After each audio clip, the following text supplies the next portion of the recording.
I'm D.L. Hudson, publisher of Crisis Magazine, and on the Church and Culture today we'll be talking about religion, public schools, and America. Please join me.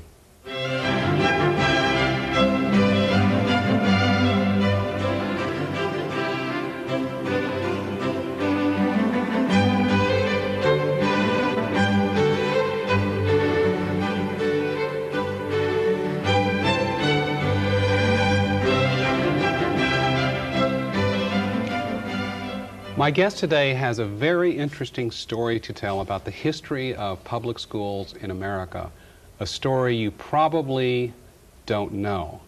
Jim Kelly is Executive Director of the Solidarity Foundation, Atlanta, Georgia. Welcome to Church and Culture today. I wonder if many of our viewers realize that when public schools were created in the United States in the 1840s, that they were largely created because of Catholic immigrants and a fear of what they would do in this country. Tell us that story. Well, you're absolutely right, Dale, and it is an untold story few of us are familiar with. When public schools first came about, it was because of a great deal of influx of Catholic immigrants to our large metropolitan Mainly from areas. Ireland and Absolutely. Italy. Yeah, absolutely. They came into areas like Boston, New York, Philadelphia, along the eastern seaboard. And in the minds of many politicians and Protestant religious leaders, that caused a problem. And it was a problem of not only religious indoctrination in a religion which many people didn't agree with, but also just in terms of social control. How are you going to keep these urban masses employable, trainable, and in order? Now, up till the 1840s, all the public there was no publication, and all education was private and probably religious in character. Absolutely. Right? There weren't too many that could get away with teaching an atheist model of education, be it private or public. But yes, it was primarily religious. So what would have been the problem with Catholics having their schools to go side by side with the Unitarian schools, the Presbyterian schools, and so forth? Well, there was a very strong feeling on the part of American Protestant religious leaders that the Catholic faith was an anathema to democratic principles, that you could hardly have a democratic citizen who would be controlled from Rome, and there was an awful lot of heated rhetoric along those lines. So, primarily in spite of the wonderful example of Catholics in Baltimore, Maryland. I mean, that just didn't happen. No, and it was just a bias, a very strong bias that resulted in violence in instances like Philadelphia and New York, where certain concessions were made ultimately to Catholic families in terms of being able to opt out of Protestant Bible reading. Even those mild concessions were met with rioting. So what happened to the teaching of religion and morality in public schools initially in the 19th century? Well, initially in the 19th century, what you had was very much of a Unitarian natural theology being taught. There was an acknowledgement that there were some core Christian principles that could be imported into the public schools, that it wasn't necessarily to totally extricate it like we did later on, which we may get into, but it was the Unitarian faith of Thomas Jefferson. That's really the pioneer of public education. Sort of minimal Christianity. Absolutely. Christianity light. Which is exactly the opposite of the Catholic faith. Absolutely.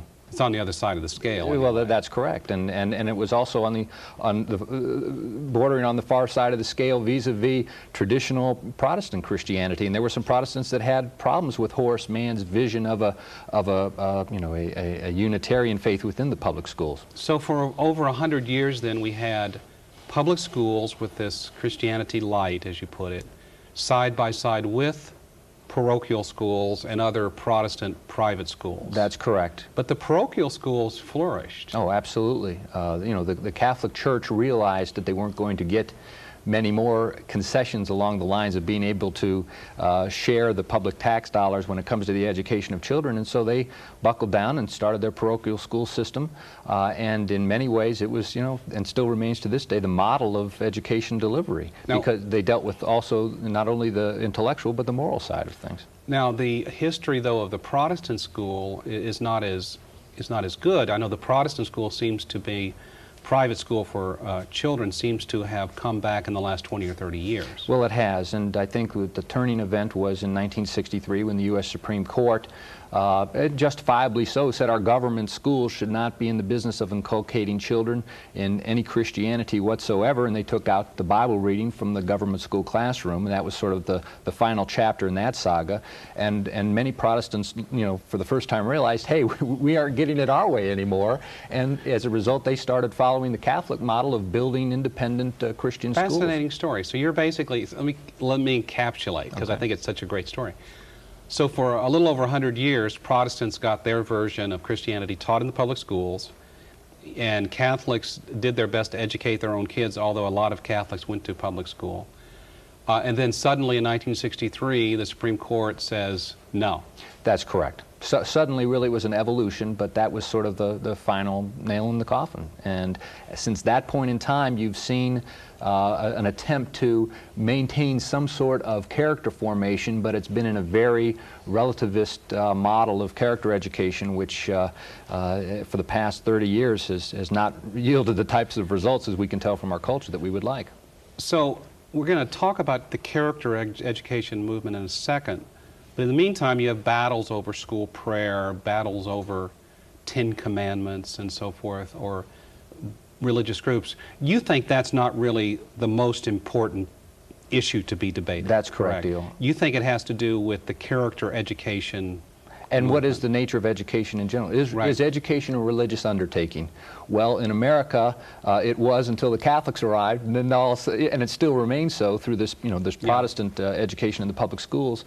But I think the bigger issue is, what is the role of the state in terms of the religious education of children? Because education is about religion. It's about how you're going to relate to your fellow students, how you're going to relate to larger society, and we're fooling ourselves if we think that education is just an academic pursuit. Well, so for 30 or so years, we've tried.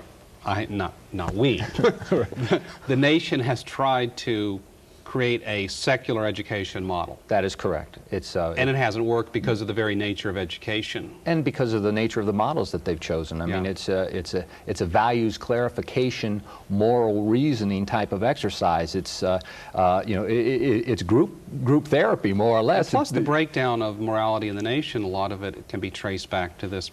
I believe it can. We've had 3 generations of children educated in the idea that there are no normative standards when it comes to morality. Instead, it's, well, here's some suggested routes. Why don't you all break out in groups and talk about how you feel? And that sounds Fortunately, trite. I but missed that. Well, that sounds trite, but that's in fact what John Dewey and Emile Durkheim, a French social scientist, that's their motto. And I think it's time to evaluate if indeed education is a religious undertaking. Is that the model we should all be working on? It's a religious undertaking because of human nature, is it not? Absolutely, and because of the ideal of education is that you are training people to be effective citizens as well as effective workplace, if that's what their pursuits might be. So it's the whole package. But what if somebody had argued before the Supreme Court that, okay, religion is out, but what we're going to do is try to give a consistent philosophy of human nature, consistent philosophical morality. We're not going to talk about the Bible, Revelation, or anything else. Well, now we're back to the issue, can ethics be a religion? And the very interesting Supreme Court precedent along these lines took place during the conscientious objector lawsuits of the late 60s and early 70s, where you had young men who had been asked to serve their country came in and said, I'm a pacifist. And they said, well, what church do you belong to? They said, no church. I just have ethics are my ultimate concern. Right. And the Supreme Court, in fact, came back in those cases and said ethics can be religion. And it's what can be religion. Absolutely. If that's your ultimate concern is how you relate to humanity and whether you're nonviolent. And so, yes, that's the line of cases that I think will take more import as we debate this character. Because a Catholic in the Aristotelian tradition might say there is an approach to morality and character education and virtue which is purely philosophical in nature, and you're saying the court recognizes that as a religion. Absolutely. Non-theistic, theistic. It's whenever you come up with basically a life view that you hold sacred and that becomes your ultimate concern as to how you relate to others, That is a religion. Is ultimate concern the technical language they use? That is one of the technical languages. Because that was a phrase invented by Paul Tillich. And he's quoted in one Paul of the... Tillich Yes, is. absolutely. And from Amazing. And David Muzzy is the ethicist who is cited. So yeah, Paul Tillich. I read Paul Tillich in college. Well, he's still there and will, I think, play a very important role in the debate over whether character education is a form of religion. So it's this notion that all ultimates are by nature religious. Correct. But character education, which, I mean, you have Bill Bennett's Book of Virtues. I mean, character education sounds great. Right. But you're critical of character education. I'm not critical of character education. I'm all for character education. What I'm critical of is when the state, by its school finance policies, starts discriminating against parents on the basis of where they're going to get their children's characters formed.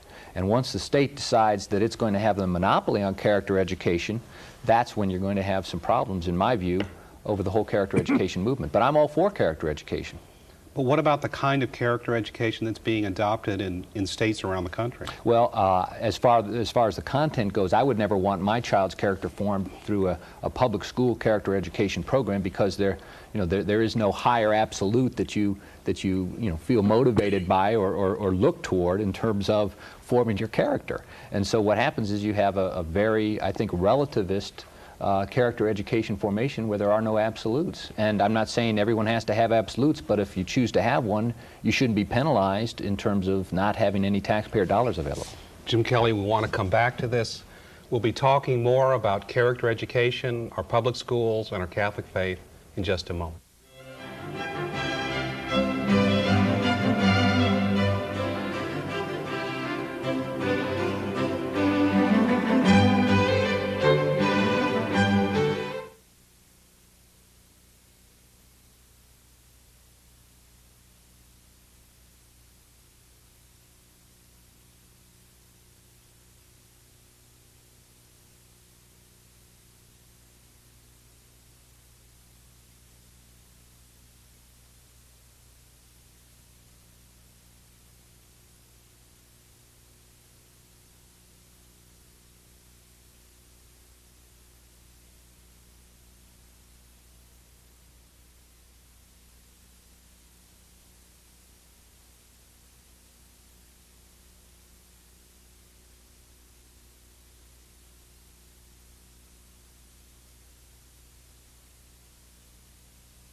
Welcome back. I'm talking with Jim Kelly of the Solidarity Foundation about public schools and character education and the role of religion.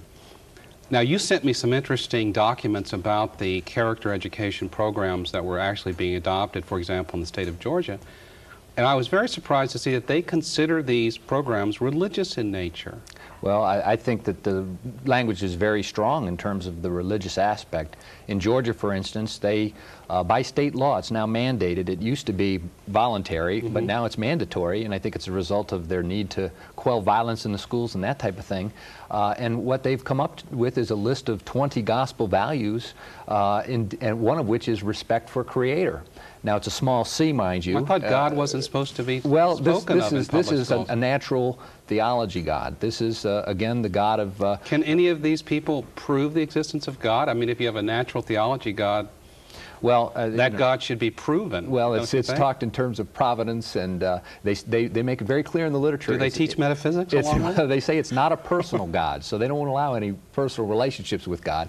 And I think beyond the God aspect of it, I think they really do, just by listing these 20 gospel values, have really made it clear what their intentions are. I'll tell you what I'm going to do. I'm going to start a government program that goes into schools and sits with all the teachers who teach this and show them how to prove the existence of God. Well, I think it'll be a full employment act, because all over the country right now, states are training their teachers in character education. And again, I think the motive, the intent is a valid and good one. It brings people back to the recognition of the role of education. But again, it's the idea that the only place that you can get it financed by taxpayer dollars is in public schools. Now, this isn't the first time we've seen this kind of official religion of the state. Well, it's maybe the first time in America, other than the Protestant history we were talking about. But deal as I got into this, and I'm a lawyer, you know, I'm not a philosopher, but as I read more and more about this, I discovered that France, after the which Revolution, would make sense, they had to restore some order after the Revolution. You know, the conservatives and even most moderates in France looked at what happened in terms of the reign of terror once people realized they had autonomy and freedom and democracy. And no church. And no church. And so beginning in the 1830s, you had this tremendous restorative effort on the part of the godfather of social science, Auguste Comte, Henri de Saint-Simon. These were the first social scientists, and they spent years trying to develop this secular orthodoxy for implantation into national French schools. And it lasted all the way up till the end of the 19th century, when you had, believe it or not, the solidarists. The solidarity concept was you know, talked about in the different academies in France, and was again put into the secular schools. But I thought that our Constitution said that there should be no established religion. Well, that's an important debate, Deal, and there's some Supreme Court discussion of that as recently as 1992 in the Levy-Weissman case, where they had a rabbi come to a graduation and try to do a non-sectarian prayer and encourage students to, you know, have mercy, walk justly, do good. Which are all good things. All good things, but those were three, you know, very general character traits, and the Supreme Court found that was the establishment of a religion. But hasn't the Supreme could someone argue that the Supreme Court has just put themselves in a conceptual box? If you go back and you correct the fallacy, or could be fallacy, that a moral worldview is necessarily a religious worldview, could it get them off the hook? Well, I think that's the ultimate result, and I think that's the only result you can have. You know, once they're on the record as saying that non-theistic philosophical beliefs about the role of morality and ethics can constitute a religion, then absolutely, let's carry it to its logical conclusion, and that would be that you cannot then discriminate against people based on their viewpoints of what their religion is like. So, and I think we'll see some more developments in this case because out in Texas, in July, the U.S. Supreme Court will decide another school prayer case, this time, you know, relating again to not the everyday curriculum like character education, but prayer in a high school football setting. So we'll get more development in that area. How do you think that this controversy will play itself out in the courts? I think that I think this character education movement will be scrutinized. I think that it will. I think there will be litigation over this on First Amendment grounds. First Amendment meaning? Meaning First Amendment of the Constitution, that it's compelled speech, that A, the government owns the forum, and B, students are compelled to attend, and they may disagree with this ethics as a religion. They're being taught a religion at school that may or may not be the religion they want. Exactly, and they should be given, the only thing that can save it is that for them to be given an opt-out. And in fact, in a service education case, and that is where a high school curriculum requires that you do a certain number of hours of community service. The only thing that saved that judicially was that the kids, there was such a laundry list of charitable organizations that you could go to your community service for, that it was deemed to constitute a choice on the part of the students. So there was this element of choice as to your preferred well, let's pretend that a listener is going, okay, but look, I mean, kids are getting nothing. The culture is poison for kids are getting Catholic hurt. faith. Yeah, man. I mean, what's wrong if the values that are being taught get associated with some kind of Christianity light? Well, What's the danger? I think that's, you know, our whole democratic experiment has been one of liberty in terms of conscience and non-establishment of a religion. And as a Catholic parent who's got his children in Catholic schools, you know, I wouldn't want to have my children day after day indoctrinated in in non-normative moral standards, and then coming home to me and saying, well, I don't need to go to CCD. What you're saying is what they're teaching is relativism. Absolutely, it's relativism. So they're How could it teaching not be? values and virtues, but they're all relativistic. That's right. Because what's the higher standard? Who are you accountable? Your teacher? I mean, and what's the teacher's training as far as their understanding of these moral values? So I don't see it as much better than what we've been doing the past 30 years with with group psychology and group sharing. Just because we now have normative standards, if you don't have something that will anchors your will to do right, you can give me a laundry list of virtues all day long, but unless I'm motivated spiritually to follow those virtues, then it's an empty practice.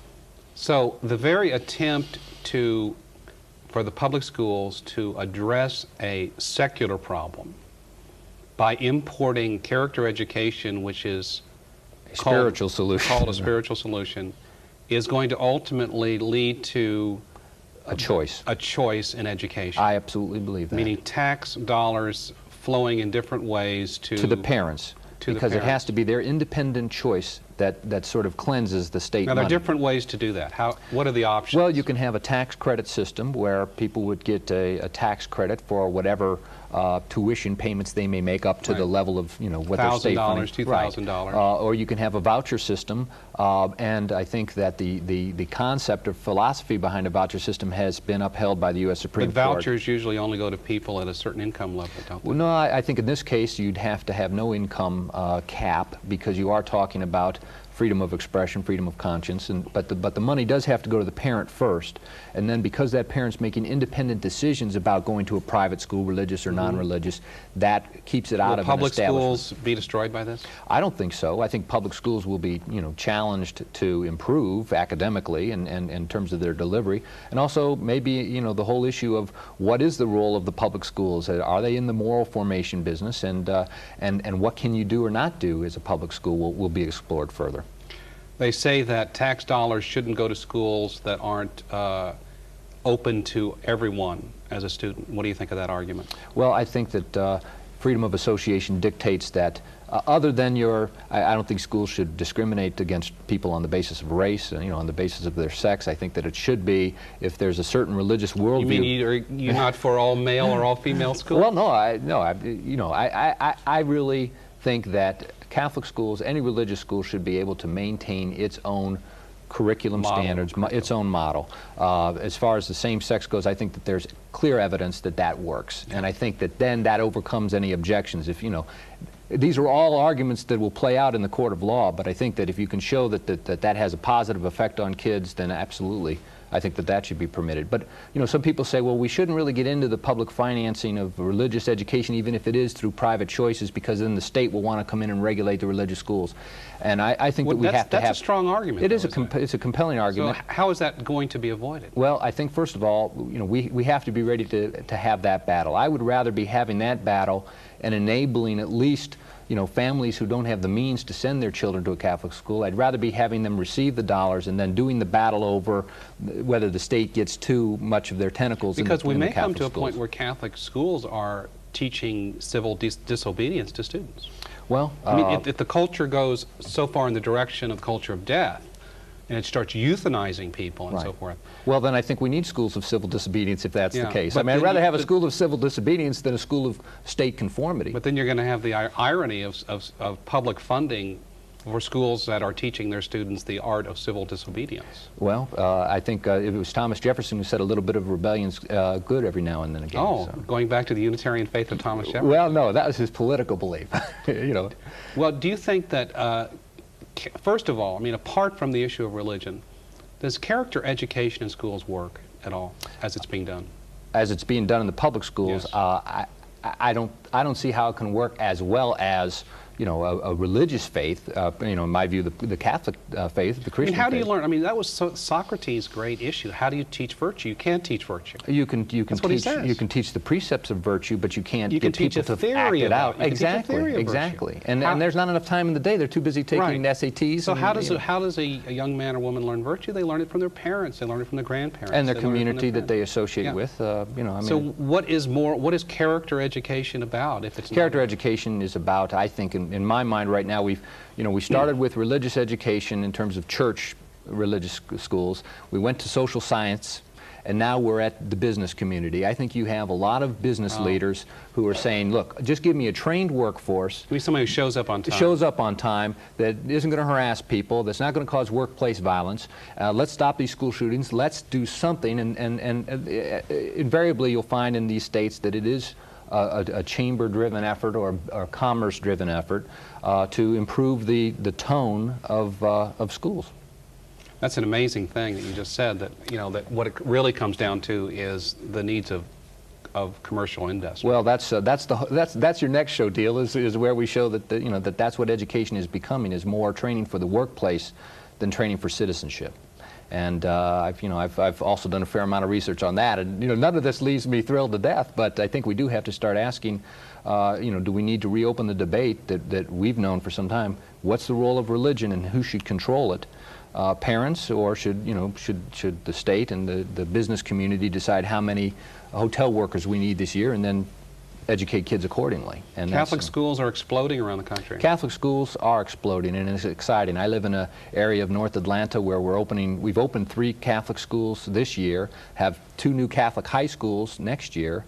You know, people are in search for the truth, Deal. I mean, and a lot of Catholic parents are coming back to realize that for a long time we've neglected the formation of our Catholic youth, and it's exciting to see. I hope it's a phenomenon in other parts of the country, but I know and of course there's been a long ongoing explosion in evangelical schools as well. That's so right. It's kind of a dual track phenomenon. That's right. People are hungry for, I think, honest and character wherever they education. can, parents seem to opt out of public education. Well, and those parents, the ones that I feel most sympathy for, are those low-income families that can opt out. What do they do when the state starts coming in and teaching character education, and then they may be a member of a faith that has a school that they can't afford? Well, Jim Kelly, we'll soon be publishing an article by you in Crisis Magazine on this very issue. We'll look forward to that.